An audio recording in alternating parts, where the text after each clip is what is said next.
Jadi bagaimana teman-teman biar nggak insecure, jangan pedulikan sama omongan orang lain. Betul. Begitu. Pikirkan aja tentang bagaimana cara kita bisa bermanfaat. Kan kita nggak tahu, kebanyakan orang itu overthinking itu padahal dia belum pernah melakukan.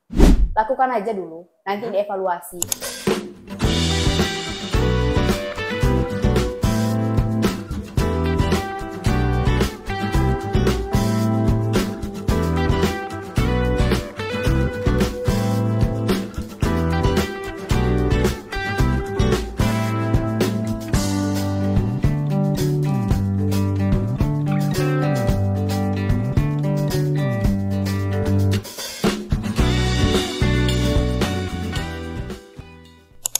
Assalamualaikum warahmatullahi wabarakatuh. Kembali lagi di Dimas Podcast. Diskusi itu emang asik. Karena cuma di podcast ini teman-teman kita akan menghadirkan anak-anak muda yang menginspirasi dan sangat luar biasa nih.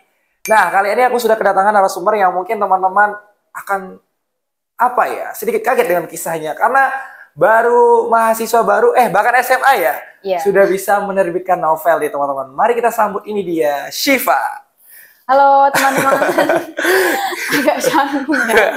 Ya, santai. Ya, santai. Ya, gimana nih Syifa, kabarnya baik? Alhamdulillah baik. Ya, ternyata kita satu jurusan ya. Iya, Mas juga ternyata KPI juga. Iya, betul.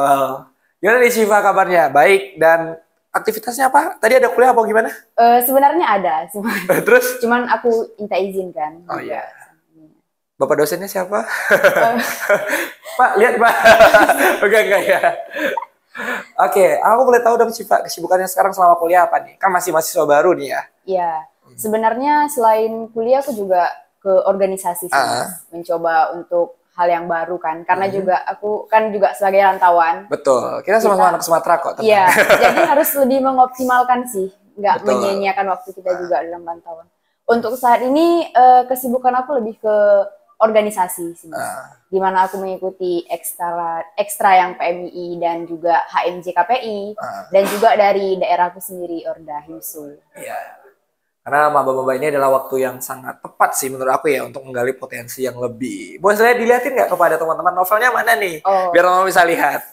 Nah, ini judulnya Dear Helen. Nah, kita akan bahas novel Dear Helen ini dan gimana proses pembuatannya pasti nggak mudah ya. Apalagi masih SMA kan kita ini ya juga mungkin ceritanya masih rancu dan lain-lain, tapi ini berproses ya. Iya. Kenapa sih kamu pengen bikin novel? Ini pertanyaan sederhana dulu. Kenapa sih kamu pengen bikin novel gitu loh? Karena sebenarnya aku itu ada seorang ustadz yang dimana membimbing aku juga dalam kejurnalistikan dulu di pondok. Dan beliau itu pernah mengatakan jangan mati sebelum kita itu menciptakan karya. Karena pada hakikatnya manusia itu saat kita meninggal ya walaupun beberapa hari setelah kematian itu pasti mungkin ada beberapa orang yang sedih, yang ingat kita. Namun untuk waktu dalam jangka panjang orang itu akan melupakan kita. Jadi bagaimana cara orang itu bisa mengenal kita walaupun kita nggak ada dalam sosok itu membuat karya gitu. Salah satunya novel ya, iya. Syifa ya, luar biasa sih pas SMA ya. Aku lihat Syifa ini keinget aku zaman dulu gitu loh. Aku dulu SMA ngapain ya? Iya, sibuk organisasi juga dan lain-lain juga. Jadi emang betul sih teman-teman, karena ada yang bilang seperti ini ya. Kalau kamu menulis itu kamu tidak akan pernah hilang dari masa. Betul. Kamu nggak akan hilang dari waktu. Karena apa? Betul yang dibilang Syifa, kalau kita udah meninggal mungkin beberapa hari doang orang udah lupa ya. Iya. Tapi kalau kita udah berkarya, sampai kapanpun orang akan membaca karya-karya kita. Betul. Nah, aku mau tahu nih, Dear Helen ini menceritakan tentang apa sih sebenarnya Syifa? Gitu. Sebenarnya dalam buku Dear Helen ini aku boleh lihat nggak? Boleh. Boleh ya. Sambil kita cerita-cerita, apa sih isinya sebenarnya novel Dear Helen ini? Iya. Sebenarnya aku lebih termotivasi sama kedua orang tua aku, yang dimana yang pastinya kita anggap bahwa sosok orang tua itu adalah hal yang terpenting. Iya. Jadi aku ingin membuat sebuah buku, terutamanya lebih ke mama terlebih dahulu. Bagaimana di situ isinya tentang cerita mama dulu dan termasuk cara membuat aku dan dapat ide-ide itu dari cerita mama dan juga termasuk cerita aku juga aku masukkan ke situ. Oke. Dear Helen, berarti Helen ini diceritakan sebagai kamu pribadi atau gimana? Sebagai aku pribadi. Masya Allah. Nah, aku pengen tahu sih, ketika SMA kan mungkin masih, aku dulu juga beberapa nulis novel ketika SMA kan masih bingung ya, karena ini gimana. Iya. Nah, kamu itu belajarnya apakah otodidak atau didampingi oleh siapa nih sebenarnya? Yeah. Sebenarnya aku didampingi sih, Mas. Didampingi oleh Ustadz aku boleh nyebut? Boleh sekali. Sama Ustadz Iqbal yang menurut aku itu adalah guru yang luar biasa bagi aku. Yang dimana di saat sebenarnya minim ya kalau kita bilang tentang kejurnalistikan, dan di situ aku dibimbing sama Ustadz itu, karena aku juga termasuk yang ikut organisasi dalam kejurnalistikan di pondok gitu. Jadi dibimbing untuk bikin novel. Tapi apa sih hal terbesar kamu untuk mungkin ya ada beberapa anak SMA atau anak-anak kuliah yang mikir kayak nulis novel tuh susah, nulis ini aja susah gitu ya. Tapi kamu merasakan nggak kalau menulis novel itu susah atau gampang? Menurut kamu gimana? Susah apa gampang nih nulis novel? Sebenarnya kalau dibilang susah juga, dibilang gampang juga. Iya, gampang juga. Karena pada akhirnya kan selain juga kemauan harus ada dorongan. Betul. Begitu. Ya, aku menulis novel ini sebenarnya juga sebuah dorongan dan lebih keterpaksaan juga. Aduh. Selain keterpaksanya tuh gimana ini? Maksudnya kan selain kita juga menginginkan buat novel, di situ pondok memaksa kita untuk membuat suatu karya yang bisa bermanfaat untuk pondok saat kita sudah menjadi sebuah alumni. Gitu. Berarti ini novel pertama ya, Syifa ya? Novel pertama saya. Ada novel selanjutnya? Atau lagi proses nulis nih? Lagi proses, insya Allah. Boleh di-spill nggak cerita novel kedua ini tentang apa sebelum kita bahas lebih lanjut gitu loh? Biar teman-teman penasaran nih. Kalau misalnya untuk novel kedua, kan aku udah bilang pertama kali aku itu mau ngangkat tentang orang tua aku dulu. Yang di sini untuk mama, dan yang kedua mungkin aku lebih ke spesifik ke papa. Papa gitu ya.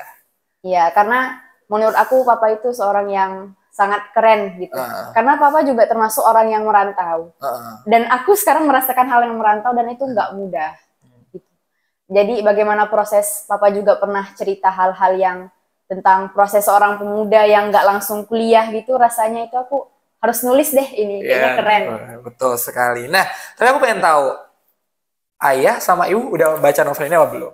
Udah. Gimana tanggapan mereka tuh?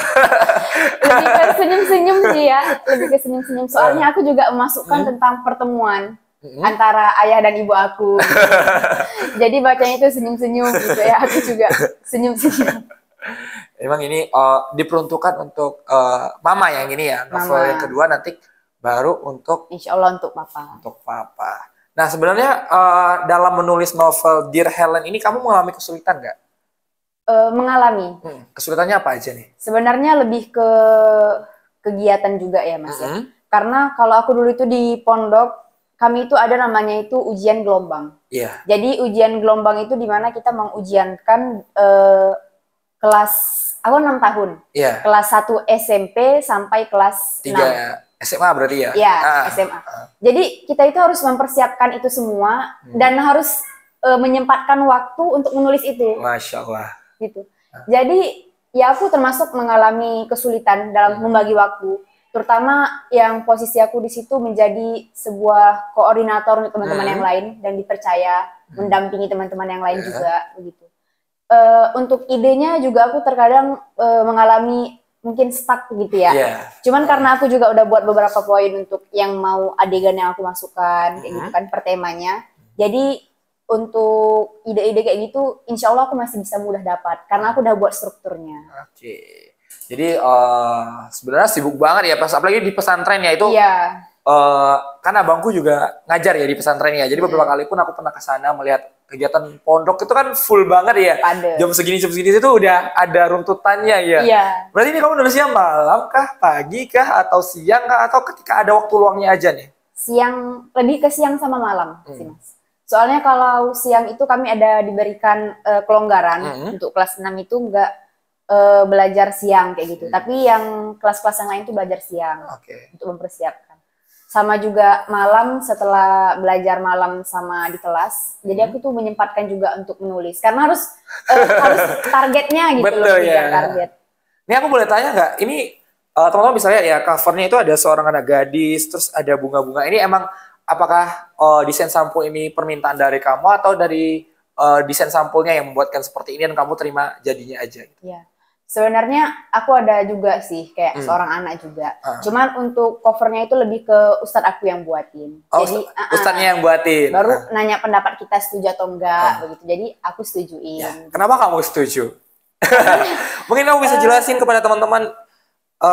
Mungkin kan covernya kalau dilihat anak gadis megang bunga, terus di samping-sampingnya banyak bunga gitu ya. Mungkin kamu ada filosofi sendiri gitu dari penulis. Kan kita sebagai penulis novel pasti kayak, oh cover kita ini maksudnya seperti ini gitu ya. Sebenarnya lebih ke ngingat juga kan, karena Helen dan kalau boleh spill namanya itu kan Helen sama Ella kayak gitu. Yang dimana sebuah anak yang sedang berproses kayak gitu. Tapi untuk masalah cover dan bunga-bunga itu aku kurang bisa sih menjelaskan lebih lanjut. Karena aku emang udah tertarik aja gitu loh. Sama warna-warnanya juga bagus gitu. Jadi Ustadz tadi ya, namanya siapa tadi? Ustadz Iqbal. Iya, Ustadz Iqbal yang bikin ini ya. Ya. Yang mungkin menjadi keberkahan untuk buku ini. Amin. Gitu. Ya Allah. Nah, kamu sendiri pernah gak sih? Kalau aku pribadi ya, aku kan juga nulis novel. Tapi aku setelah aku tulis, karena aku jarang loh baca novel aku sendiri gitu loh. Betul. Kalau kamu baca novel kamu sendiri atau gimana? Untuk yang pertama kali ya, aku juga ingat sih, soalnya Ustadz aku juga bilang, kita itu harus mencintai karya kita. Karena siapa lagi yang bakal menghargai karya kita selain diri kita sendiri, kan kita nggak bisa mengharapkan sama orang lain. Gitu. Jadi ya, jujur, untuk jujur saat ini aku juga jarang baca novel ini. Tapi untuk di awal-awal waktu penerbitan, aku sering baca juga untuk memeriksa tipe atau kira-kira cerita yang mau diapakan, karena juga ada keinginan untuk diterbitkan kembali begitu dan harus dicek semuanya. Jadi aku harus baca kembali buku itu. Ini teman-teman apakah udah pernah baca atau pernah diperjualbelikan atau gimana novel Dear Helen ini, Syifa? Kalau di sini belum sih Mas. Belum diperjualbelikan. Belum diperjualbelikan. Cuman untuk kembali lagi di pondok itu karena kami kan berfungsi untuk nulis novel itu untuk pondok sendiri. Jadi karya aku itu, karya teman-teman yang lain itu dikonsumsi sama pondok sendiri. Jadi nggak untuk khalayak ramai dulu. Ini aku mau tanya, tapi kamu harus jawab jujur ya. Kamu pernah nggak sih, misal kayak mungkin ada beberapa teman kamu yang mungkin udah baca novel kamu atau udah lihat cover kamu, apa sih tuh anak novelnya kayak gini, pernah dapat mungkin bukan hinaan ya, tapi lebih meremehkan, itu pernah dapat apa enggak kamu? Pernah. Aduh, gimana tuh ceritanya? Lebih sebenarnya enggak meremehkan sih, lebih mengeritik begitu. Kritik. Tapi yang kita sayangkan di situ saat orang itu lupa, mereka itu mengeritik tapi tidak memberi solusi. Atau cuma ngeritik aja ya? Iya, gitu. Jadi kan saat kita, terutama untuk teman sendiri lah, gitu. Di saat kita perlu support sama teman sendiri, karena yang seperti kita tahu ini first time gitu aku nulis buku sendiri begitu, dimana kita itu harus ya nggak cuma mengkritik begitu, kayaknya adegan ini berlebihan deh, kayak gitu. Cuman aku berharap dari teman-teman sendiri ya juga berilah solusi, aku nggak masalah dikritik begitu, karena nggak sama sekali nggak marah juga ya, Syifa ya. Karena kan itu juga berfungsi untuk memperbaiki kita gitu kan Mas. Cuman ya gitu, sakit hati juga kadang gitu. Ya namanya anak SMA lah ya. Masih kayak gitunya gitu. Dan teman aku ini belum nulis juga, cuman dia paham karena dia juga sering baca buku, cuman dia nggak ikut dalam kepenulisan ini, dia nggak ikut. Tapi nggak buat down ya? Nggak. Sempat down nggak? Apa kayak, setelah ini gue nggak nulis deh gitu? Enggak ya? Nggak gitu, karena aku tahu, karena aku tahu dia, sosok dia itu aku tahu, dia itu pingin aku itu bangkit. Pinginnya begitu, mungkin cara yang dia untarkan mungkin belum tepat. Iya, gitu. Betul sekali, aku setuju sih, karena mungkin ya ada beberapa teman atau sahabat kita tuh cara nyampaikan sayangnya tuh beda mungkin ya, Syifa ya. Mungkin dia nyampaikan ini biar kamu tuh novelnya makin bagus, makin bagus. Jujur juga ini pertanyaannya, ini berapa bulan bikinnya? Kalau kepenulisan 1 bulan. 1 bulan? 1 bulan. Serius? Luar biasa, kok bisa 1 bulan? Ini tebel loh, 214 halaman, kok bisa 1 bulan? Gimana tuh tipsnya? Tipsnya sebenarnya karena target juga. Karena aku itu ada buat, itu kan aku punya prinsip 1 hari itu 1 bab. Oh, 1 hari 1 bab? Iya. Jadi saat aku misalnya nggak bisa hari ini nulis 1 bab, jadi aku buat hutang. Aku itu punya hutang untuk keesokan harinya aku nulis 2 bab. Gitu. Jadi target kita itu nggak lari. Kadang ada beberapa penulis juga yang dia itu nulisnya hanya mengalir. Ya kadang siapnya berapa bulan begitu. Tapi karena aku juga sebagai yang tinggal di pondok untuk target dan untuk ujian mempersiapkan segalanya. Jadi Ustadz kami itu buat target 1 bulan. Oh, 1 bulan. Dan untuk pengeditan, untuk buat covernya, pengiriman ke penulis, pencetakan itu 1 bulan juga. Jadi bisa dibilang 2 bulan. Aduh, tapi gila sih kamu 1 bulan bisa bikin novel 214 halaman loh. Iya. Gak stres kan? Sempat pening juga ya. Tapi aku lebih mengekspresi teman-teman aku yang keren banget itu. Ada juga yang dia orang alumni juga pondok dan dia mengabdikan diri ke pesantren aku itu bahkan 2 kali lipat. Aku tuh heran kok bisa orang nulis setebal ini padahal dikasih waktu itu sama gitu loh. Maksud aku kayak dia itu emang orang yang hebat begitu. Dan pemikirannya itu juga termasuk orang yang cerdas dan berprestasi di pondok dulu.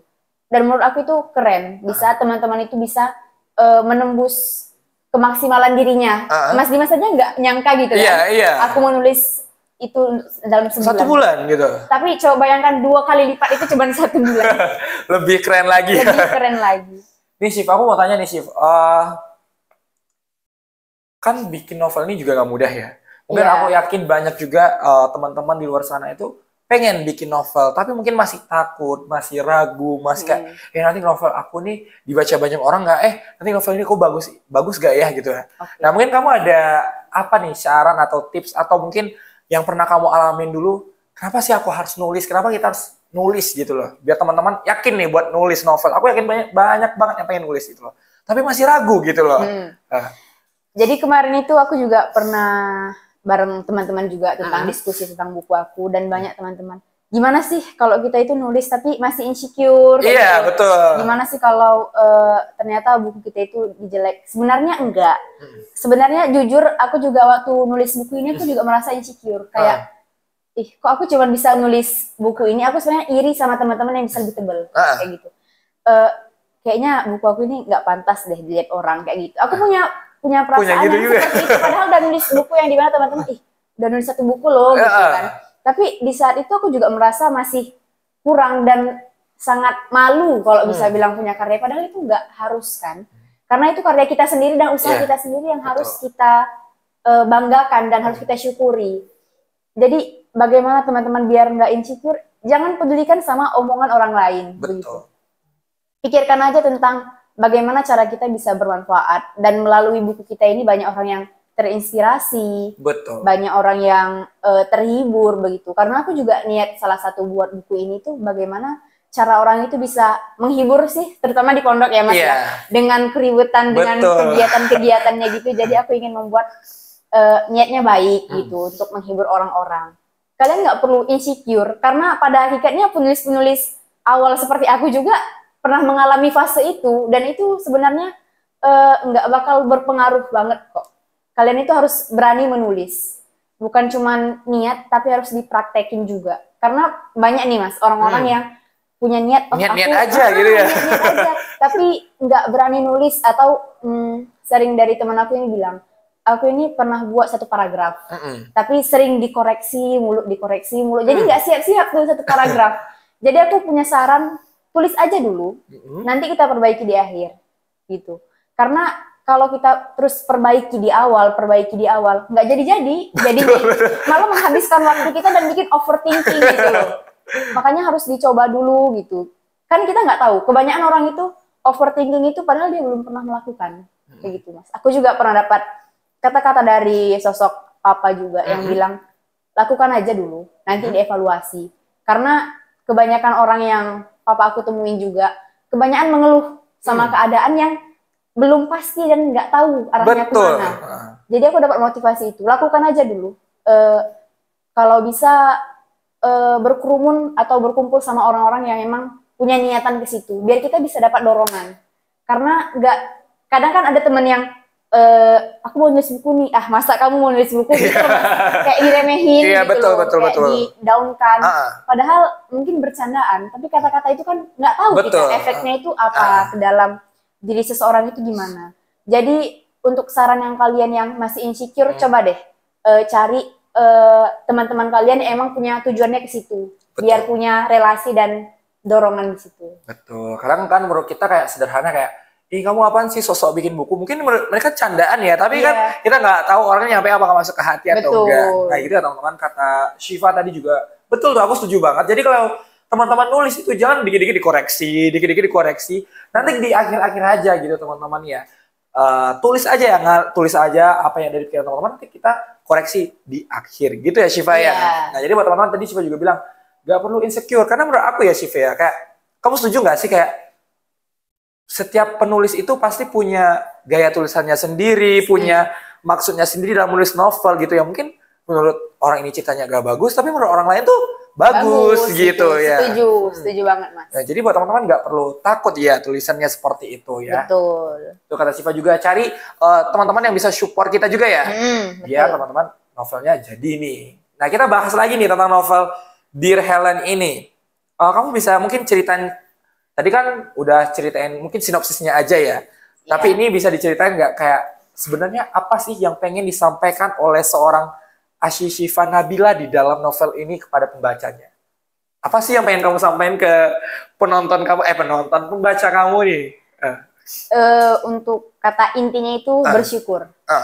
Dimana saat kita melakukan semua kehidupan kita yang ada kekurangannya itu, di saat kita fokus sama yang negatif, itu kan bakal bikin kita overthinking gitu. Jadi bagaimana cara kita untuk bisa memandang lebih luas, punya cara pandang lebih luas untuk bisa berkarya dengan apa yang kita miliki, begitu. Karena di situ aku juga menambahkan dari yang kisah mama yang dulu punya 7 saudara, yang punya pembiayaan terbatas, begitu. Dan bagaimana sosok mama aku itu bisa bangkit dari situ gitu. Kan karena di kampung itu dulu sangat sulit juga, dan mamaku juga punya adik-adik begitu. Jadi gimana seorang mama aku itu bisa menjadi dirinya sendiri di kalangan banyak sekali seperti kejadian-kejadian yang emang bikin pilu hati begitu. Dan di situ aku juga menambahkan ada cerita tentang kakek aku yang aku belum pernah jumpa. Jadi saat mama aku ceritakan, aku untuk buat nulis ini kita harus punya ide gitu. Betul. Jadi aku tanya tuh sama mama, coba deh mama ceritain dulu zaman mama gimana gitu. Aku mau buat novel nih gitu. Baru mama aku itu cerita, dan di situ aku merasakan feel-nya. Feel seorang mama aku yang mengingat kembali gitu lah kan tentang ceritanya. Dan di situ mama aku nangis. Nangis menceritakan lebih ke sosok kakek aku yang dulu itu meninggal. Karena menurut mama aku tuh seorang kakek dan nenek aku itu orang yang hebat. Seorang petani biasa bisa menyekolahkan anak-anaknya, begitu. Mulai dari abang mama aku yang pertama yang jadi dosen, dan semuanya itu berpendidikan, gitu. Dipaksa untuk menjadi orang yang berpendidikan walaupun uangnya itu nggak banyak. Begitu, seorang petani bisa menyekolahkan 7 anak itu luar biasa banget. Dan mama aku itu nangis untuk menceritakan kayak gitu. Dan di samping cerita mama aku juga aku memasukkan cerita aku juga, yang dimana aku itu termasuk didikan papa itu tegas ke aku, yang berbeda lah menurut aku sama adik-adik aku. Apalagi aku juga anak pertama. Betul. Anak pertama perempuan, dan bapak aku itu sangat tegas terhadap nilai, terhadap kegiatan aku yang dimana aku tuh harus aktif begitu. Selain itu aku juga memasukkan dimana ada kejadian tsunami, tsunami 2004 Aceh gitu. Cuman sekilas sih sebagai penambahan. Jadi situ ada sebenarnya 3 tokoh ya yang aku masukin. Helen, Ella, dan Lukas. Lukas ini sebenarnya sosok pendamping doang, pendamping Helennya doang, yang menjadi sosok laki-laki di situ, yang menjadi pendamping si Helen lah, tapi hanya serpihan doang, nggak sampai akhirnya enggak. Oke, ini kamu harus jujur, jangan-jangan si Lukas ini pacar kamu lagi? Enggak. Enggak ya? Di pondok tidak boleh. Oh tidak boleh? Sekarang juga nggak boleh ya, bukan hanya di pondok. Iya. Nah kemudian Syifa, berarti lahir novel ini tuh tidak akan terlepas dari mama dan papa mungkin ya? Nggak akan terlepas. Nggak akan terlepas. Apa sih yang pengen kamu sampaikan sama mama sama papa di rumah, sama anak rantau? Kan ini mau lebaran nih. Iya. Mungkin nanti pasti mama papamu pasti nonton sih, pasti kamu kirim juga kan ke mama. Pasti papa, dong. Ya. Gimana sih? Apa yang mau Syifa sampaikan ke mama papa dengan lahirnya menurut aku ini karya yang sangat luar biasa. Dan gak semua orang bisa berkarya di usianya masih muda banget ya, menurut aku ya. Gimana Syifa? Sambil pegang novel deh. Sebenarnya aku nulis novel ini juga karena aku merasa orang tua aku itu hebat. Bisa sampai di titik merantau. Karena kan posisinya itu papa aku yang merantau dari Jawa ke Sumatera, mama aku yang dari Aceh ke Sumatera. Dan itu menurut aku orang-orangnya hebat. Karena pada hakikatnya aku merasakan. Jadi aku yang merasakan di sini, yang aku merasakan kesedihan, aku itu curhat. Sering curhat sama papa, sama mama yang sebagai orang rantau. Dan aku itu mendapat support. Karena bagian dari sini, mungkin teman-teman yang dekat rumahnya atau 3 jaman lah dari sini itu kayak merasa kami juga ngerantau kok gitu. Tapi feelingnya itu beda. Beda ya, betul. Beda banget. Mas Dimas juga merasakan. Feelingnya itu beda di saat tradisi-tradisi itu berbeda, gimana kebiasaan-kebiasaan itu berbeda. Dan itu menjadi sebuah mental aku itu dicoba begitu. Dan di situ aku merasakan bahwasanya kehidupan orang tua aku itu nggak seenak yang aku bayangkan.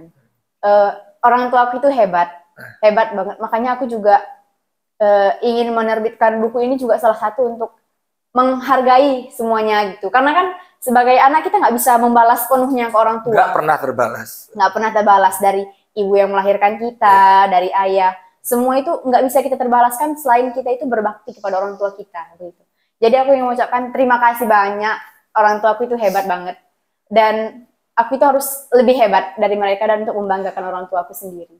Masya Allah, luar biasa Syifa. Nah, kemudian Syifa, ini pertanyaan yang apa sih yang pengen Syifa sampaikan kepada anak muda di luar sana, teman-teman pendengar setia Dimas Podcast di luar sana, mungkin yang masih insecure, yang masih galau, atau yang masih nanti dia nulis itu, apa yang mau Syifa sampaikan ke mereka? Silahkan Syifa. Dari aku sendiri, jangan pernah takut untuk mencoba. Apalagi kita ini generasi Z lebih pragmatis ya, lebih ke yang sesuatu yang simple. Coba menemukan di mana adanya keinginan kita gitu. Misalnya kamu suka nulis, coba fokuskan ke menulis itu. Kalau jangan takut untuk berbuat suatu hal yang baru. Karena kita ini masih anak muda kan, masih dalam halnya proses. Sama kayak halnya aku, yang dimana aku berfokus untuk menulis, ya aku bisa akhirnya. Dan mungkin dari teman-teman mungkin nggak ke penulisan atau fotografer gitu. Coba fokuskan ke satu. Kalau misalnya nggak cocok, coba lagi yang lain. Karena masa-masa muda, aku pernah baca quotes itu, bahwasannya anak muda itu emang tempatnya mencari hal-hal yang baru, begitu Mas. Harus mencoba hal-hal yang baru. Nanti jangan takut salah, karena kita bisa memperbaiki itu semua. Saat kita dewasa, saat kita salah, mungkin itu bakal dihakimi. Tapi saat kita masih anak muda, dengan waktu kita yang panjang, dengan pemikiran kita yang masih berkreasi, coba dioptimalkan. Semuanya itu harus dioptimalkan. Jangan merasa insecure. Kamu itu nggak sendiri. Kita itu bareng-bareng. Jangan merasa diri kita itu sendiri. Karena pada hakikatnya kan nggak cuma kita yang hidup di dunia ini. Betul. Dan untuk kata-kata aku itu harus bermanfaat untuk orang lain juga. Jangan hanya fokus terhadap diri sendiri, tapi coba deh rangkul sama teman-teman yang lain. Saat kita sudah sukses, di saat teman-teman kita belum sukses, atau mengalami kesulitan, coba deh kita bantu dia. Mana tahu dengan kita bantunya dia itu bisa menjadi orang yang lebih sukses begitu. Dan itu pasti mempunyai kebanggaan untuk kita sendiri begitu. Dan satu lagi, apa yang kamu lakukan hari ini adalah gambaran kamu di masa depan. Jadi di saat kamu ya cuma malas-malasan ya, kedepannya gimana begitu. Coba lebih ke produktif seperti membaca buku atau hal-hal yang bermanfaat lainnya. Tidak perlu besar-besar, kecil-kecil aja. Karena itu akan menjadi kebiasaan. Karena kita itu lebih ke membangun kebiasaan. Biar semua yang positif itu bisa menjadi sebuah keseharian kita yang akan membawa bermanfaat untuk kedepannya. Oke, gitu ya teman-teman, dari Syifa ya, udah cantik, penulis lagi ya teman-teman semuanya. Ada banyak hal yang bisa kita ambil dari Syifa tadi ya teman-teman. Yang pertama, jangan pernah takut salah. Jangan pernah itu paling betul banget ya teman-teman. Aku setuju banget. Kalian nggak perlu takut salah, karena emang sejatinya manusianya tempat salah, nggak sih? Betul. Jadi kalau salah itu teman-teman masih panjang kok waktu untuk bisa belajar lagi dan belajar lagi. Terus Syifa juga bilang teman-teman, nggak harus nulis ya sebenarnya ya Syifa ya. Apapun potensi kamu, itu teman-teman bisa kembangkan. Sebelumnya aku mau ngucapin terima kasih ke Siva udah mampir nih ke Dimas Podcast. Terima kasih udah, juga, Mas. Meluangkan waktunya juga sampai izin kuliahnya, mohon maaf juga ya. Tapi aku yakin siapapun yang nonton kamu di luar sana ada banyak inspirasi yang bisa ambil dari kamu. Kamu sama Amin ya Allah. Sesama anak perantau tuh aku rasain banget, apalagi ini cewek ya. Kamu tuh hebat, luar biasa dan keren. Terima kasih banyak Siva udah menginspirasi banyak orang. Akhirnya teman-teman semuanya jangan lupa untuk selalu like dan komen ya di setiap video-video kita. Karena teman-teman semuanya Dimas Podcast ini tidak akan berkembang. Akhirnya aku Dimas Khairullah dan Siva pamit undur diri. Wassalamualaikum warahmatullahi wabarakatuh dan sampai jumpa.